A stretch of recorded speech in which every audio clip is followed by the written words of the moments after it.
There's a question that surfaces almost inevitably somewhere in the aftermath of surviving someone who hurt you deeply, and it usually arrives quietly, often in the middle of the night, often in a tone that isn't angry so much as genuinely bewildered. If there's a God who sees everything, who's supposed to be good, who's supposed to care about what happens to me, why did this person exist in my life at all? Why wasn't I protected? Why did years of my one irreplaceable life get spent absorbing manipulation, confusion, and pain if there was any way that could have been prevented by a power capable of preventing it? I want to sit with this question honestly today, not rush past it with easy answers, because it deserves real consideration rather than the kind of comfortable, tidy response that ends up feeling hollow the moment you're alone with your thoughts again. This isn't a video that claims to have certainty about things no one can be fully certain of, but it is a video about a specific kind of reframing, one that doesn't require you to believe the pain was good or that it should be thanked for existing, but does offer something considerably more useful than either bitter resentment or forced, hollow gratitude. An honest look at what actually seems to happen psychologically and spiritually in the aftermath of surviving this kind of relationship, and what that survival reveals about capacities you may never have discovered any other way. Let's start with something important to acknowledge directly, because skipping past it would make everything that follows feel dishonest. The presence of a narcissist in your life was never a punishment, and it was never evidence that you deserved less protection than anyone else. This needs to be said clearly and early, because one of the most common and most damaging conclusions people reach in the aftermath of this kind of pain is some version of the belief that they were somehow chosen for this suffering because they lacked enough faith, enough worth, or enough favor to have been spared it. This belief doesn't just fail to bring comfort, it actively deepens the wound, adding spiritual shame on top of psychological injury, and it deserves to be named directly and released before we go any further. So if the presence of this person in your life wasn't punishment, and it wasn't a sign of insufficient worth, what was it? Here's where a different kind of framing becomes genuinely useful, one that doesn't require pretending the pain was somehow good, but does allow for the possibility that a difficult, painful presence and a meaningful, purposeful presence aren't actually opposites. They can, in certain specific ways, be the same thing examined from a different angle than the one available to you while you were still living inside the difficulty itself. Consider what free will actually requires in order to be real.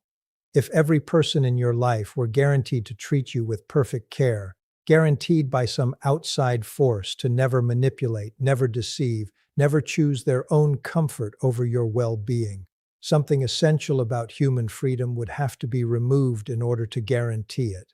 The very thing that makes love meaningful, the fact that it's chosen rather than compelled, is the same thing that makes cruelty possible. A world where manipulation is simply prevented by outside intervention is a world where genuine, freely chosen love would also become impossible, because both depend on the same underlying capacity. Real people making real choices without a guarantee attached to how those choices turn out. This doesn't mean the specific person who hurt you was somehow necessary in a way that makes their behavior acceptable or their choices excused. Their choices remain entirely theirs, and nothing about this framing shifts responsibility for those choices away from them and onto some larger, more mysterious plan. What it does mean is something more specific. The world you live in is one where real freedom exists for everyone, including people who use that freedom to cause harm, and the presence of that harm in your life reflects something true and difficult about the nature of freedom itself, not a specific verdict about your own worth or a specific desire from whatever power governs the universe to see you suffer. Let's talk about something worth examining honestly, because it's often the part people find hardest to hear in the early stages of this kind of reflection. The specific things this experience revealed about you, capacities you likely never would have discovered any other way. This isn't the same as saying the suffering was worth it, or that you should feel grateful for having endured it. Those are different claims, and conflating them tends to produce exactly the kind of hollow, forced positivity that doesn't actually help anyone heal. What we're examining instead is simpler and more honest. Difficult experiences, survived and eventually understood clearly, tend to reveal genuine strength that existed all along but had never been tested and therefore had never been fully known, not even to the person who possessed it. Think about what you've actually developed across the months or years this relationship required you to endure. A capacity for discernment that didn't exist before, an ability to recognize patterns in behavior that once would have completely escaped your notice. A depth of self-trust, hard-won through the specific experience of having your own perception repeatedly challenged and eventually, finally, reclaimed. A clarity about what you actually need in relationships, discovered specifically through the painful, thorough experience of what happens when those needs go consistently unmet. None of this required the suffering in order to be theoretically possible, but for you, specifically in the actual particular shape your life has taken, this is where these capacities actually developed. And pretending otherwise, pretending you would have discovered the exact same depth of self-understanding through some easier, painless path, isn't honesty. It's simply a different kind of story, one that might feel more comfortable but doesn't actually match what happened. This brings us to a question worth carrying forward into the rest of this exploration, one that doesn't yet have a full answer but deserves to be asked directly.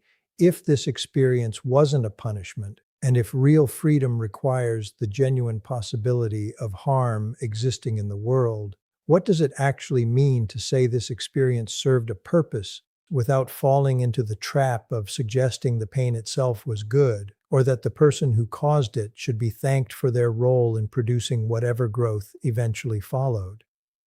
Understanding this distinction clearly between purpose emerging from suffering and suffering itself being purposeful in some way that excuses or diminishes its reality, let's draw that distinction out carefully, because it's the hinge this entire exploration depends on, and rushing past it would leave something important unresolved. There's a real difference between saying suffering can produce purpose and saying suffering itself was purposeful in a way that makes it good, necessary, or something to be thankful for. The first claim is honest and survivable. The second claim, however well-intentioned, tends to collapse under its own weight the moment you actually sit with what it would require you to believe, that the specific cruelty you experienced, the specific manipulation, the specific years of confusion and self-doubt were somehow worth inflicting simply because something useful eventually grew in their aftermath. Most people examining this honestly find they cannot actually believe this, and it's worth understanding why that inability isn't a spiritual failure. It's an accurate moral instinct, recognizing correctly that harm doesn't become good just because something valuable eventually emerges near it. So here's a more honest way to hold both truths simultaneously. The harm was real, and it was never good, and at the same time, something genuinely valuable can still grow in the aftermath of real harm. Not because the harm caused it directly in some clean, mechanical sense, but because you, specifically, chose to do the work of growth in response to it. Work that many people, understandably, never choose to do at all. This distinction matters enormously because it relocates the source of whatever meaning eventually emerges. The meaning isn't hidden inside the suffering itself, waiting to be extracted like some buried treasure the pain was secretly protecting all along. The meaning comes from what you did afterward, the choices you made in response to what happened, choices that were entirely your own and that many people facing similar circumstances never actually make. This is worth sitting with directly because it changes the entire shape of the question we started with. The question, why did God allow this, tends to imagine purpose as something predetermined, built into the suffering itself before it ever happened. as though the pain existed specifically as a delivery mechanism for a lesson that couldn't have arrived any other way. But there's a different way to understand purpose, one that doesn't require this kind of predetermined design in order to hold real meaning. Purpose as something built retroactively through the specific deliberate choices you made after the harm occurred, choices no one could have guaranteed you would make, choices that remain entirely credited to you rather than to the person who hurt you or to some cosmic plan that required your suffering as raw material. Let's talk about what this actually means in practice, because it's worth grounding this in something concrete rather than leaving it purely abstract. Consider the specific moment, whenever it happened for you, where you first started questioning the pattern you were living inside, rather than continuing to accept the explanations you'd been given for years. That moment wasn't guaranteed. Plenty of people in similar circumstances never reach it at all, remaining inside confusion and self-doubt for decades, sometimes for entire lifetimes. The fact that you reached it, whenever and however it happened, represents a genuine choice, a genuine exercise of the same freedom we discussed in Part 1, the same freedom that made the original harm possible in the first place. This is worth understanding as something important. The freedom that allowed someone to hurt you is the exact same freedom that allowed you to eventually see clearly, to grow, to heal, to become someone considerably wiser and more discerning than you were before any of this happened. Freedom cuts both directions, and the fact that it was used against you first doesn't diminish the reality that it was also eventually used by you deliberately towards something considerably better. This reframing matters because it restores something important that suffering left unexamined tends to quietly steal: your sense of agency in your own story. If the pain itself was purposeful, predetermined, sent specifically to teach you something, you become, in a sense, a passive recipient of a lesson designed by someone else, your own choices and effort rendered almost incidental to a plan that would have unfolded regardless of what you actually did in response to it. But if the pain was simply real, freely chosen by someone else's harmful will, and the growth that followed was something you built deliberately, through your own effort, your own choices, your own willingness to do the difficult, unglamorous work of healing rather than remaining stuck, you become instead the actual author of whatever meaning your life eventually holds. This is worth understanding as considerably more empowering than the alternative, because it means the growth genuinely belongs to you. It was never a gift handed down through the suffering. It was something you built with real effort in response to something that never should have happened to you in the first place. Let's talk about a specific aspect of this growth worth naming directly, because it connects to something we've traced throughout other explorations in this series.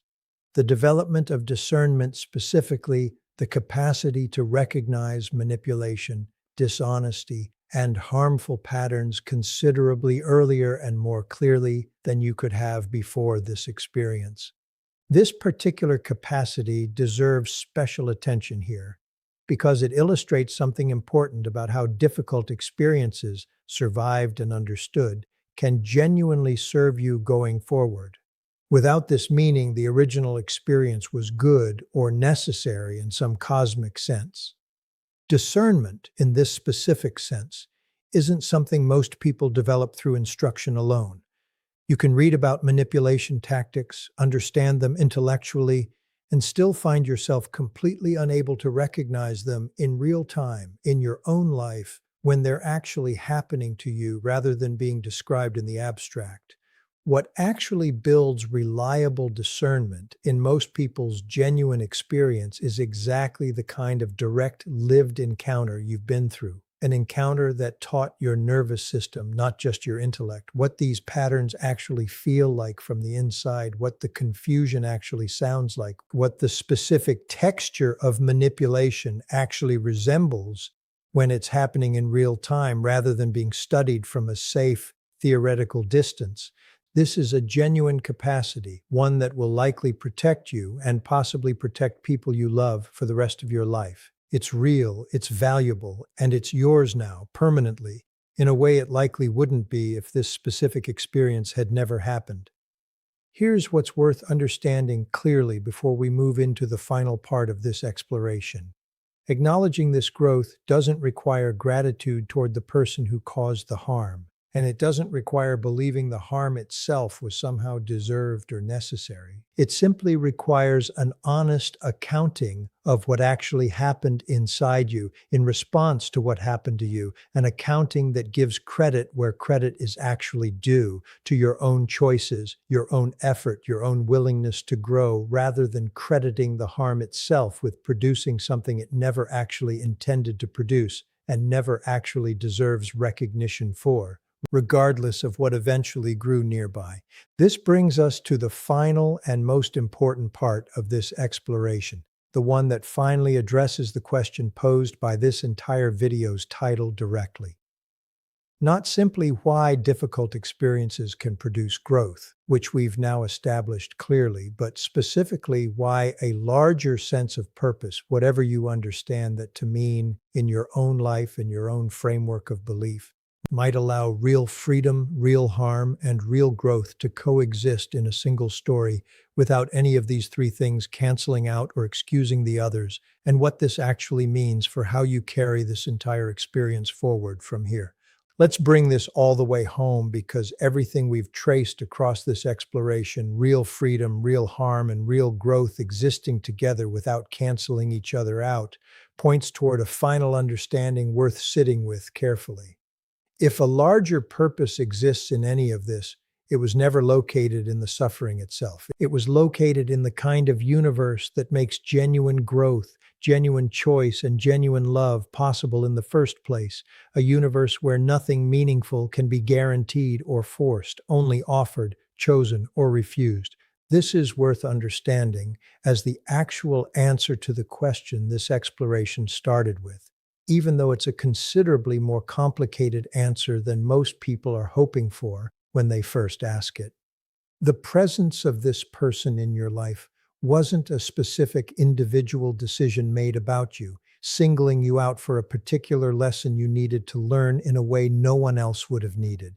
That framing, however common, tends to place an enormous and inaccurate weight on your own shoulders, implying some kind of personal deficiency that required this specific correction.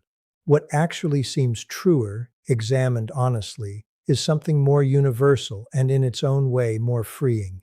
You live in a world where real freedom exists for everyone, which means real harm remains genuinely possible for everyone.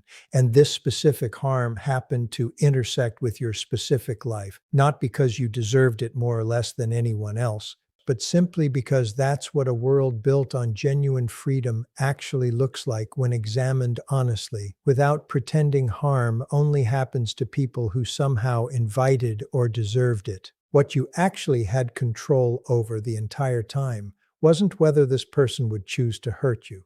That was never yours to control, no matter how much self-blame might have suggested otherwise during the years you spent trying to understand what you could have done differently. What you had control over and what you eventually genuinely exercised was what happened next, whether to remain permanently confused or to eventually seek clarity, whether to remain isolated in self-doubt or to eventually rebuild trust in your own perception, whether to let this experience harden into permanent cynicism or to let it sharpen into genuine protective discernment without losing your underlying capacity for connection and trust.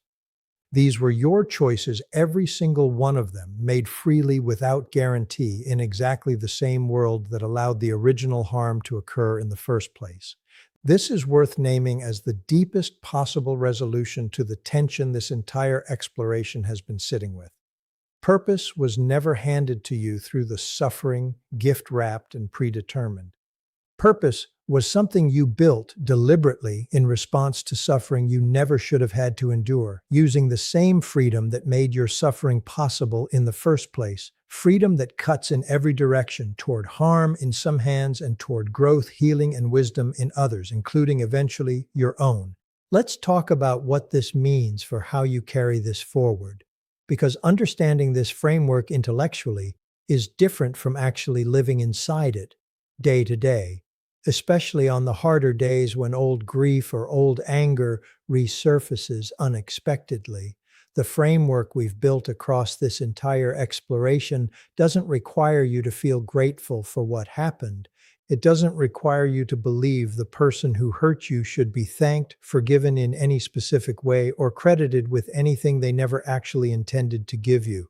What it offers instead is something considerably more sustainable than gratitude for pain: the ability to hold the full truth simultaneously, that real harm happened to you, that it was never deserved, that whatever power governs the universe didn't select you for suffering as some kind of individual test, and that despite all of this, something genuinely valuable now exists inside you, built through your own effort, that didn't exist before, and that remains entirely, permanently yours, regardless of what happens to the person who caused the original harm, regardless of whether they ever understand what they did, regardless of whether any of this ever makes complete sense in the way you might have hoped it eventually would.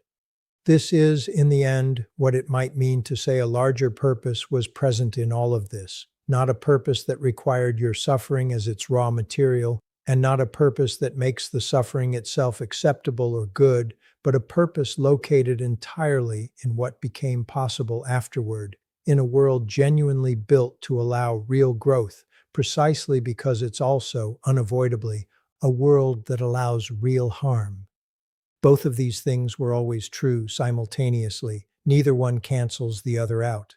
And the meaning you've built in the aftermath, the discernment, the self-trust, the clarity about what you actually need and deserve going forward, belongs entirely to you, earned through real effort in response to something real that was never your fault and never something you needed to have deserved in order to survive it as well as you have. So, if you've been carrying this question quietly, in the middle of difficult nights, wondering why you specifically were allowed to experience what you experienced, let this be what you carry forward instead. You weren't chosen for suffering. You were living, like everyone else, in a world where genuine freedom makes both harm and healing equally, terribly, wonderfully possible. And when harm found its way into your specific life, you did something that not everyone does. You turned toward growth instead of away from it. You built discernment instead of permanent bitterness. You reclaimed your own perception instead of remaining permanently uncertain of it. None of this was guaranteed, none of it was owed to you by the suffering itself, and every bit of it is genuinely, entirely yours. That's not a small thing. In a world where harm is always possible, choosing growth anyway, deliberately, against real resistance, might be one of the most meaningful things a person can actually do. And whatever purpose exists in any of this, that choice, the one you made and keep making, is where it actually lives.